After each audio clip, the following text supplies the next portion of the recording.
Nos sentamos para la charla.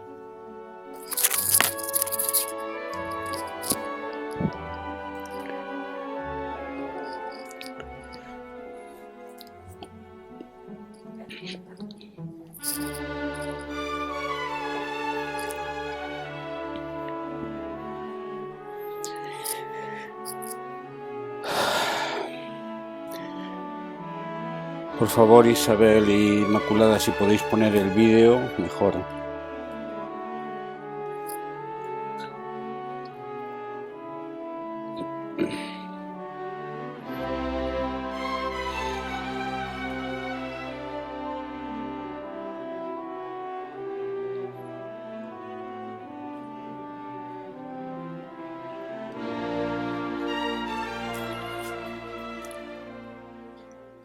Bueno, en primer lugar, bienvenida Isabel.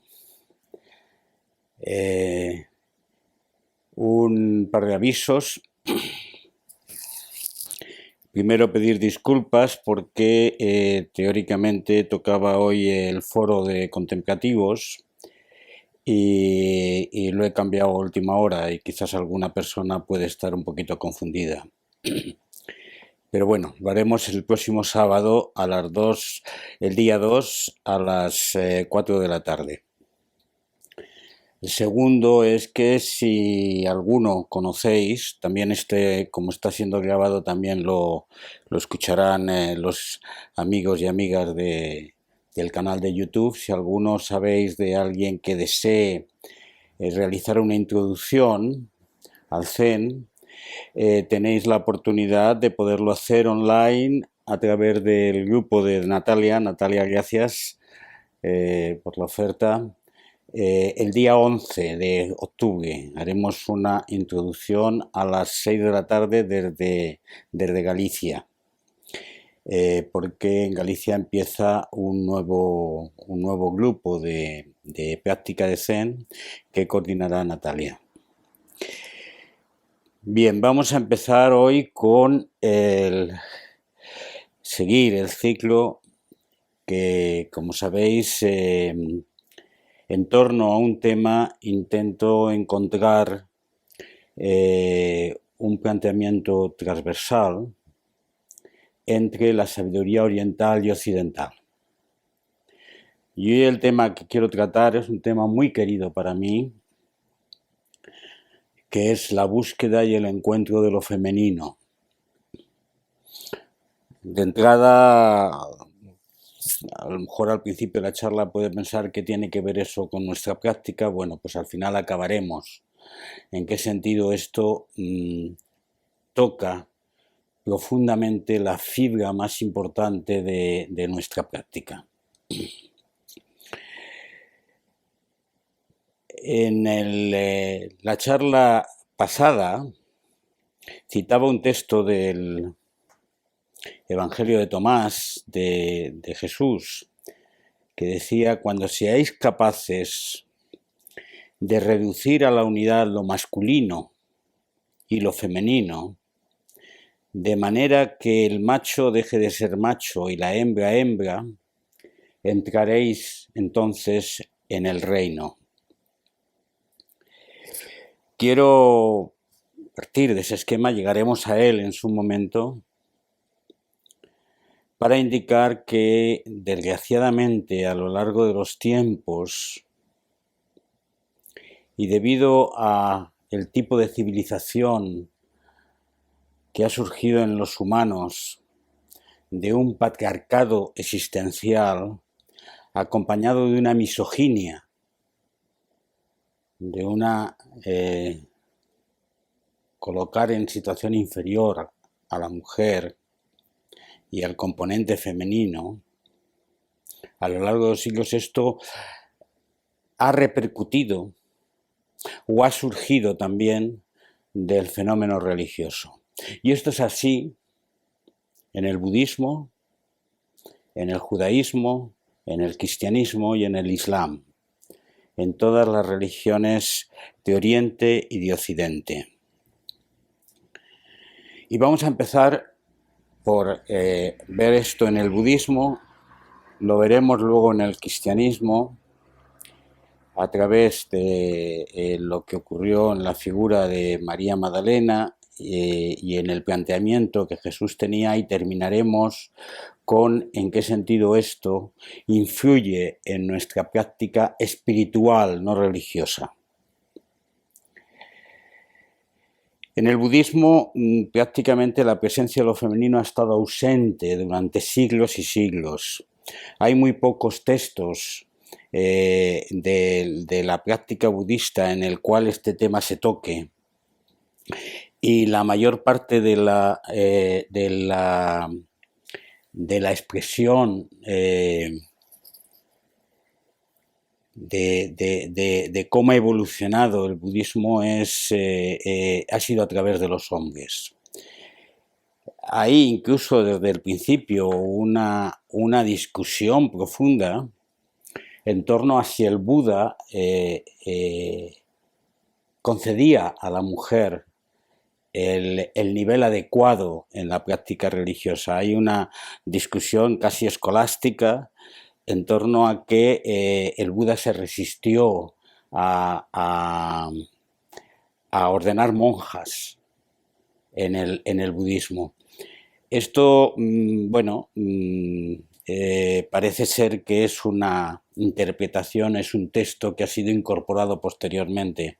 En el budismo ocurre lo mismo que en el cristianismo, pero incluso más. Los sutras fueron escritos 400 años después de la muerte del Buda, y por lo tanto lo que ahí aparece es en gran medida hay un componente de interpretación importante. Incluso hay dos textos muy curiosos que hacen un paralelismo con lo que luego veremos, en el cual se viene a decir que la mujer debe cambiar o debe renacer como hombre antes de poder lograr la iluminación. Esto querría decir que vosotras tendréis que, bueno, pues esperar hasta la próxima vida a ver si tenéis la suerte de venir a ser un macho, y entonces podéis aspirar a estar iluminadas. Esto parece que es un poco exagerado, pero es una discusión muy importante que fue hecha. Por ejemplo, habéis oído hablar a lo mejor de Sariputra, porque se menciona en algunos textos. Sariputra pensaba que la mujer no tenía derecho a enseñar y que además no podías llegar a ser iluminada. Y de hecho hay una discusión que puede ser una leyenda, en la cual una princesa naga, que era muy versada, quería enseñar, y hubo un enfrentamiento entre ella y Sariputra en los tiempos del Buda, y ella se cambió su sexo a masculino para poder enseñar. Esa es la discusión que se decía en el texto.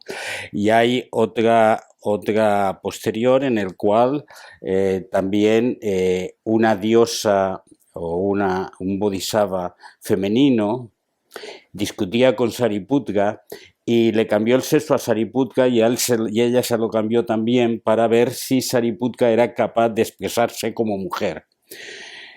Todo esto tiene que ver con una tensión profunda que ha existido en el componente del desarrollo del budismo institucional, que afortunadamente a posteriori ha habido otras reacciones contra eso, diciendo, por ejemplo, que el carácter femenino y el carácter masculino ni existe ni deja de existir.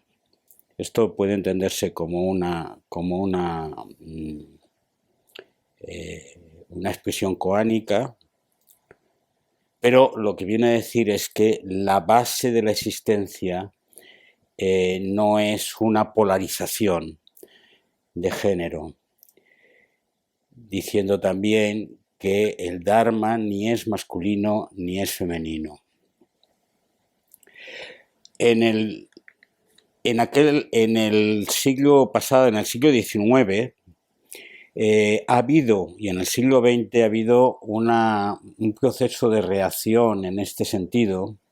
Algunos de vosotros habéis leído la historia de Dípama, que es una gran maestra del siglo XX, y cómo ella luchó a lo largo de su vida para poder acceder a la enseñanza y al aprendizaje. Y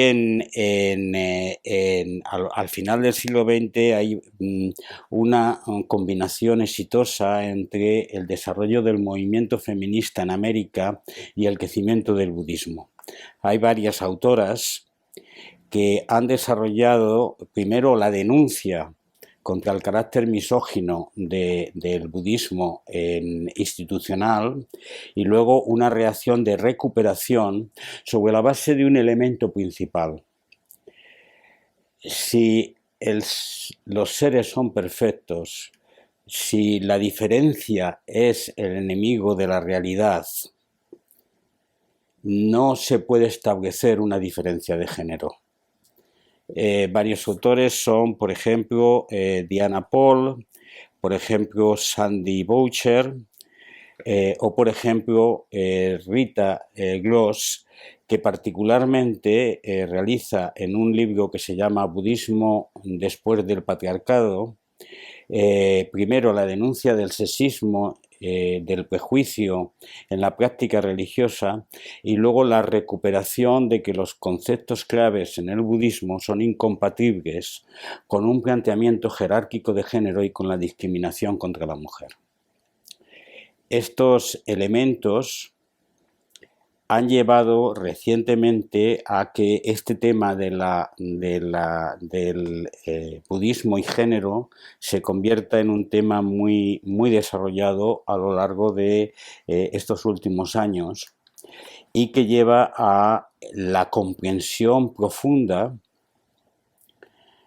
de que este tipo de separación está en contra de la evolución que el budismo original pretendía. Y de hecho Tenzin Palmo, por ejemplo, denunció ante el Dalai Lama pues este estado de cosas. Digo todo esto porque hay toda una cultura ahí, que ahora veremos cómo ha sido nuestra cultura occidental, pero a lo largo del budismo este ha sido realmente un componente dramático que ahora está en plena ebullición.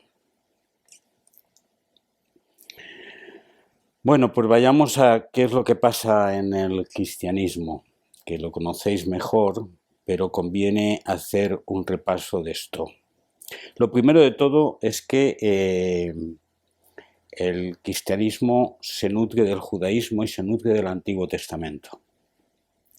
Y el Antiguo Testamento prefija un Dios macho, un Dios andrógino, un Dios yang, que es exigente, esotérico, vengador, que enfadado con su pueblo y que exige restauración, exige sacrificios. Todo esto son componentes de un planteamiento, de una visión social basada en la soberanía del hombre, que se transfundió a lo religioso o que lo religioso lo transfundió a la sociedad, justificando y legitimando esta cultura, y esto fue transferido también a la llamada religión paulina, que estableció un planteamiento misógino y una condición inferior de la mujer en relación con el hombre. La consecuencia de esto es que lo sexual es enemigo de lo religioso, la mujer es fuente de pecado, y los tres enemigos del alma son el demonio, el mundo y la carne. Por lo tanto, es el rechazo del mundo y el rechazo de la carne, que parece ser que los hombres no tienen carne, son las mujeres las que realmente tienen el componente de ser fuente de perdición. ¿Y cuál era la postura de Jesús?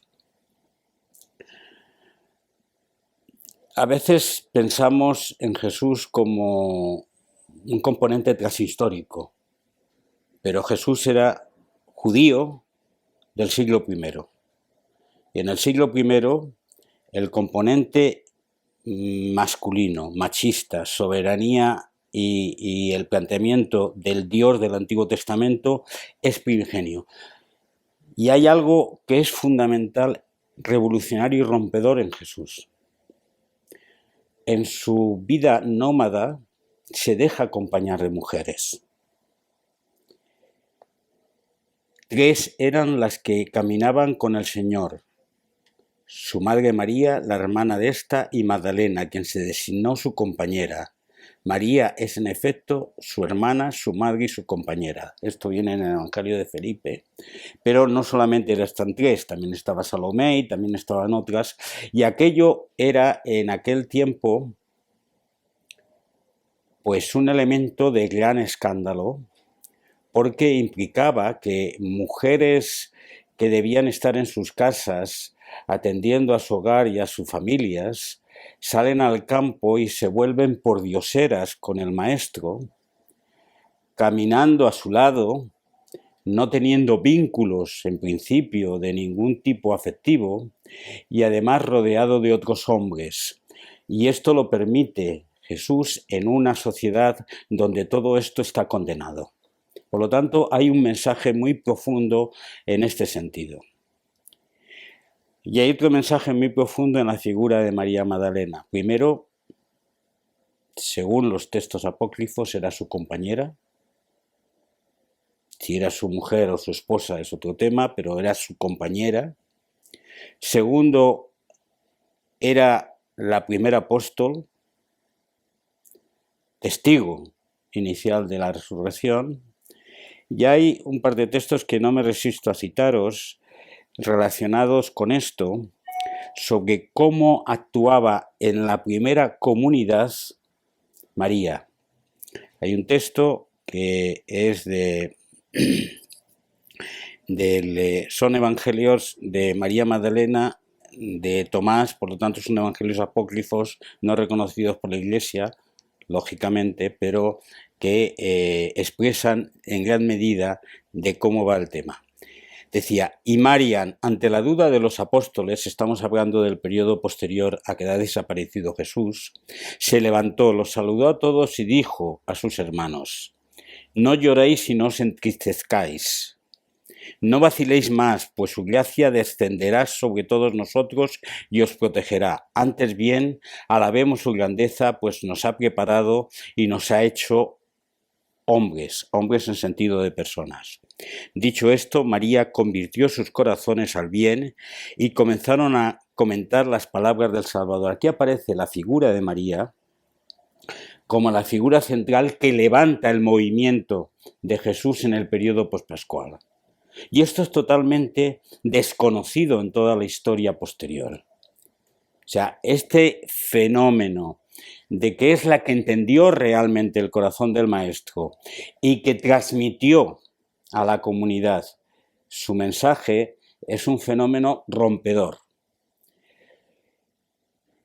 En Tomás 114, Pedro, que estaba, parece ser, bastante envidioso de la posición de María, dice, que se aleje María de nosotros, pues las mujeres no son dignas de vida.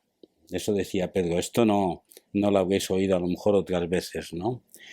Responde Jesús, mira, yo me encargaré de hacerla varón, de manera que ella se convierta también en espíritu viviente, idéntico a vosotros los hombres, pues toda mujer que se haga varón entrará en el reino del cielo. Esto puede ser interpretado malamente, en el sentido de lo que decíamos del budismo, y curiosamente hay un paralelismo de esto. La interpretación puede ser, bueno, es verdad lo que tú dices, por lo tanto vamos a hacerla varón y cuando sean todas varones podrán entrar en el reino de los cielos. O puede ser, su expresión es ya la misma que vosotros los varones y como consecuencia de ello tienen los mismos derechos que vosotros. Yo prefiero esta interpretación. También este debate se hizo en el budismo en relación con el tema de la princesa Naga. En el Evangelio de María Magdalena se dice Pedro a los demás: ¿ha hablado el Maestro con una mujer sin que lo sepamos y no manifiestamente, de cosas que ignoramos, de modo que todos debemos volvernos y escuchar a esta mujer? ¿Acaso la ha preferido a nosotros? Entonces María se puso a llorar y dijo a Pedro: Pedro, hermano mío, ¿qué hay dentro de tu cabeza? ¿Crees acaso que yo he reflexionado estas cosas por mí misma, que me he inventado esta visión y que miento respecto al Salvador?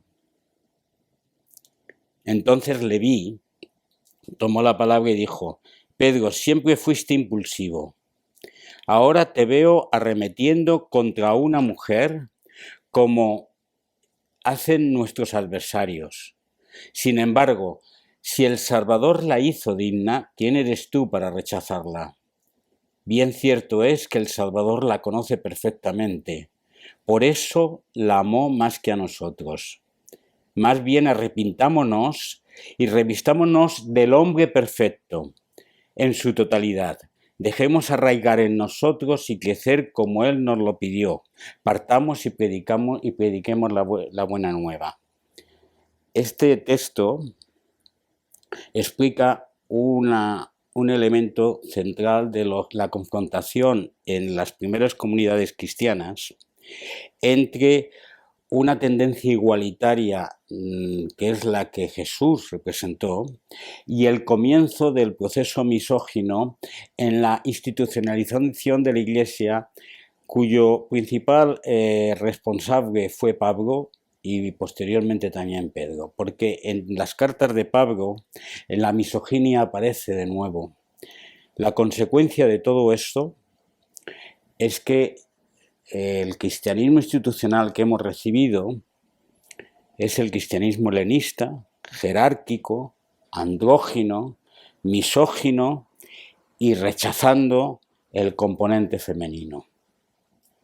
Esto ha prevalecido en nuestra cultura occidental y ha tenido unas tremendas repercusiones en la estructura social. Durante siglos y siglos, ahora que vivimos el siglo XXI y que vivimos en teoría un proceso democrático en el cual la igualdad de género es un planteamiento y tal, hay que mirar hacia atrás y ver que los 20 siglos anteriores han sido siglos de oscuridad, consecuencia de la legitimización del carácter inferior de la mujer y de la reducción de Magdalena a ser la patrona de las prostitutas y a ser, como decía Gregorio Magno en el siglo VI, ejemplo de perdición y esclava de lujuria. Y solamente hasta el año 1964, la figura de María Magdalena fue recuperada ahí. Parece que todo esto es una historia oscura del catolicismo, pero es una historia trascendente que ha repercutido en nuestros comportamientos sociales, comportamientos familiares e individuales. La condena del componente de la creación de unas culturas andróginas ha generado grandes temas en todas las religiones, y también así es en el Islam, en el cual, cuyo entorno yo estoy viviendo, hay un tema que todos los días a mí me llama mucho la atención. Cuando vas por la calle, el Corán acepta que el otro es igual y por lo tanto invita a saludarse. Y entonces todas las personas, incluso todas las que no conozco, cuando voy por la calle las saludo y me saludan. Pero a las mujeres no puedo saludarlas, porque puede ser signo de que quiero algo de ellas. Entonces el componente sexual, yo voy por la calle, saludo a los hombres y a las mujeres tengo que pasar de largo. Y eso me genera una violencia interior, pero es consecuencia de haber llevado al componente, a la forma, a las costumbres sociales, una determinada estructura religiosa. Sin embargo,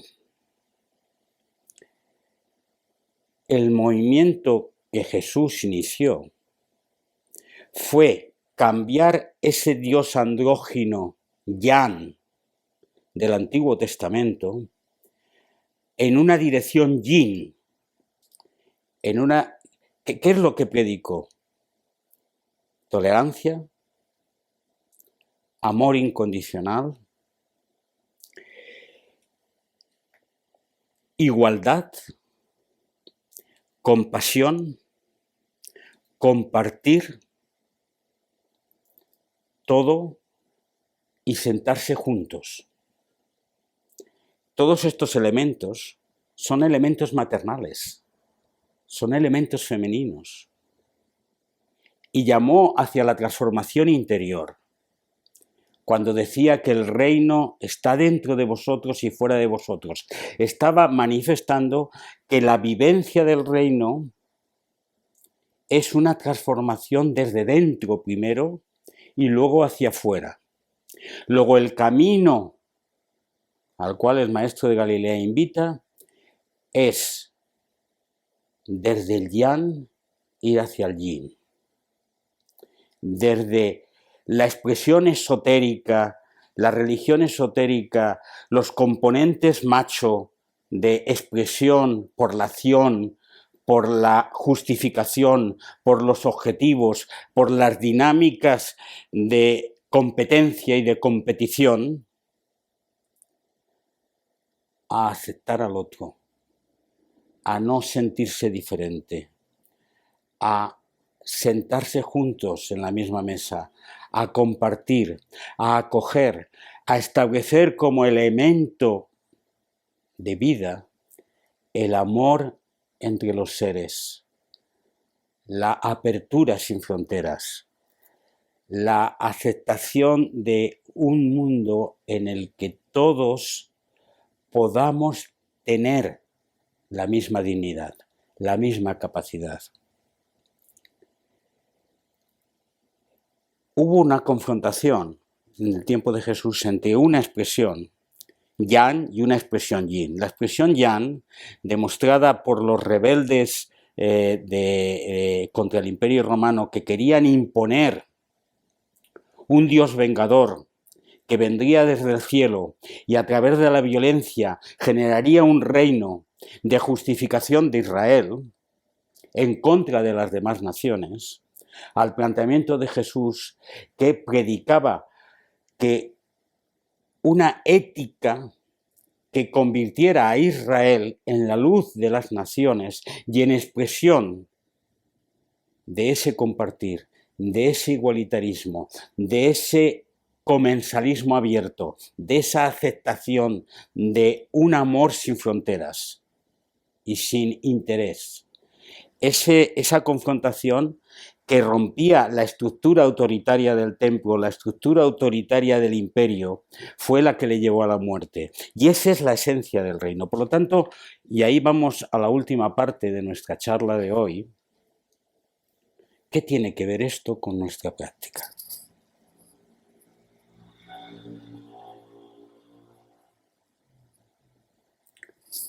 Venimos de un mundo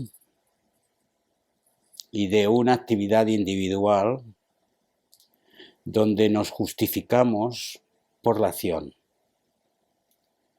nos justificamos por nuestros objetivos, nos justificamos por nuestros proyectos, por nuestro éxito, por nuestra capacidad de triunfar en la vida, por mantener una estructura sólida de imagen y de personaje. Y venimos a una práctica de silencio en la cual en primer lugar nos quedamos quietos. Y en segundo lugar se nos dice que no hay metas, que no busques objetivos, ni siquiera que busques la iluminación. En tercer lugar, que empieces a soltar y que sueltes personajes y que sueltes apegos y que sueltes dinámicas de querer estar, de querer prevalecer, de querer desarrollar. Y al final, siguiendo a Nagarjuna, se dice, el punto final es venir a ser nadie. Todo eso es un proceso contrario al yang. Es un proceso en el sentido de Jesús de Nazaret. ¿Por qué todo eso? Porque sólo así estás preparado, estás preparada para compartir, para amar sin condiciones, para establecer un mundo de igualdad en el cual tú participes y te integres. Y esto es el mensaje del reino. Por lo tanto, nuestra práctica espiritual, nuestro camino espiritual, es un camino hacia el descubrimiento de lo femenino dentro de nosotros. Los hombres en el descubrimiento de lo femenino y las mujeres en el descubrimiento de lo femenino. Y en la manifestación de lo femenino, no entendido como género, sino entendido como estos atributos que antes citaba, que es tolerancia, compasión, compartir, amar, participar, acoger, proteger, estar. Estos elementos son los elementos que nos hacen humanos.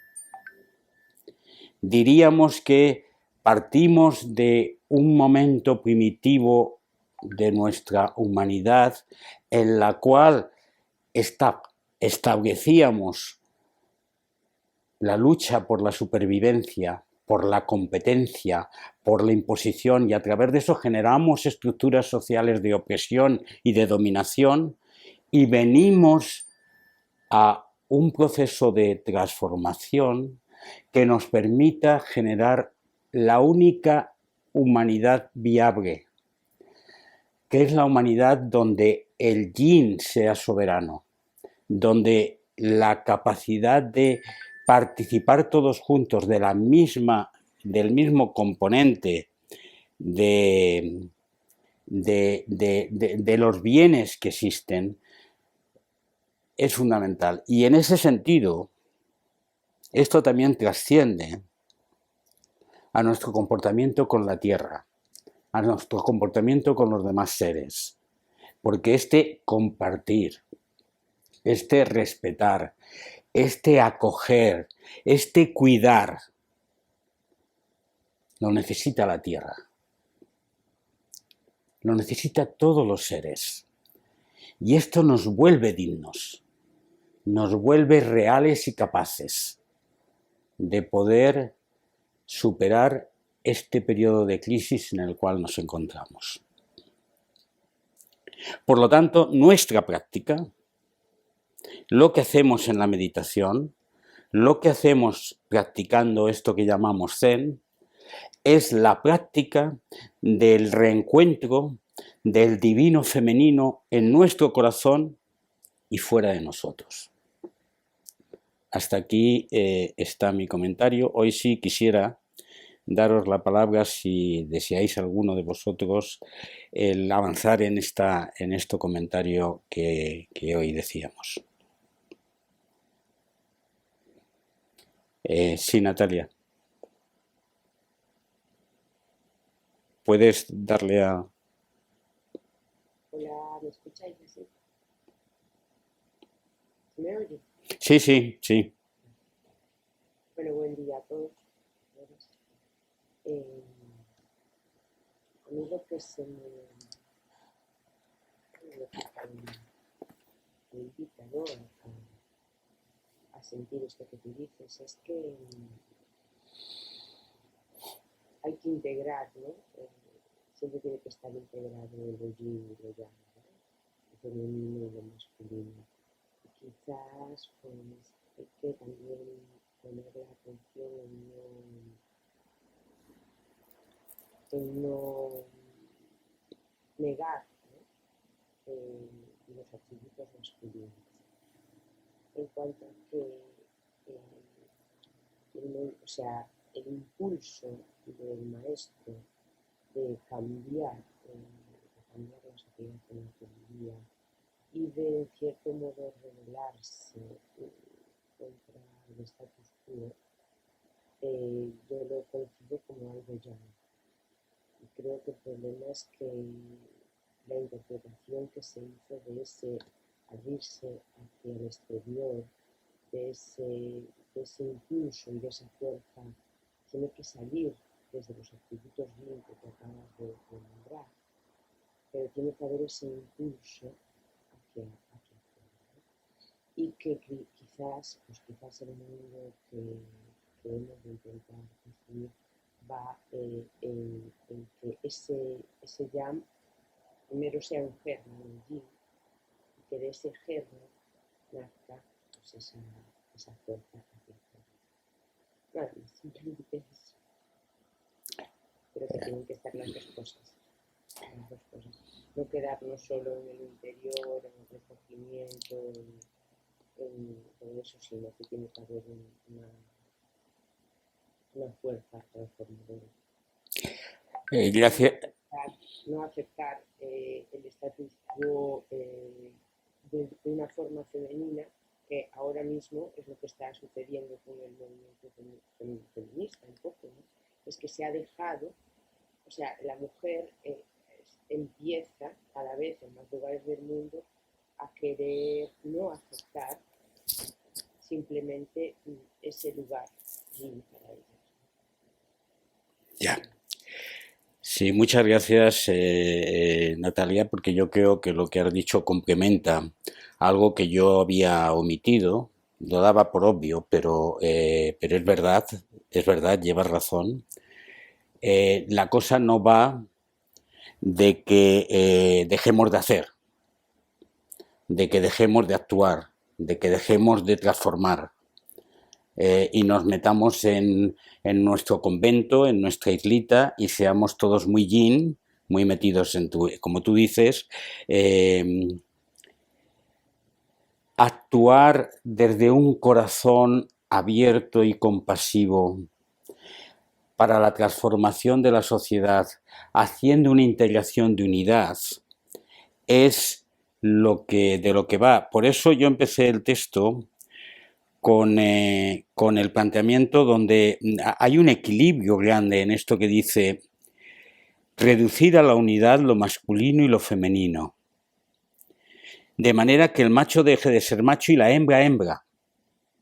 O sea, en el sentido de que la cosa no va de que todos nos volvamos hembras o todos nos volvamos machos, sino de que de alguna manera hagamos una unidad en nuestro corazón, porque estamos polarizados, profundamente polarizados. Y mientras no lo hagamos dentro de aquí, lo que hagamos fuera será también polarizado. Y en ese sentido comparto mucho lo que decías. ¿Alguno más quiere participar?